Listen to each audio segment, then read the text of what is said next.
Така. При мен е кандидат кмета на Атака за град Варна, господин Александър Йовчев, който също има позиция по този въпрос. Нека да чуем какво мисли и той.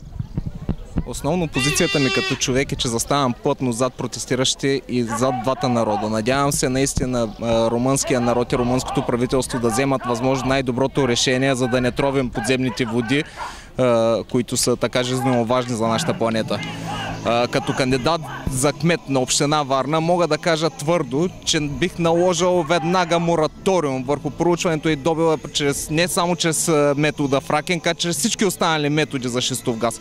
Защото не бих позволил моите деца да пият отровна вода, не бих позволил да отровим Златна Добруджа, не бих позволил да унищожим земите си.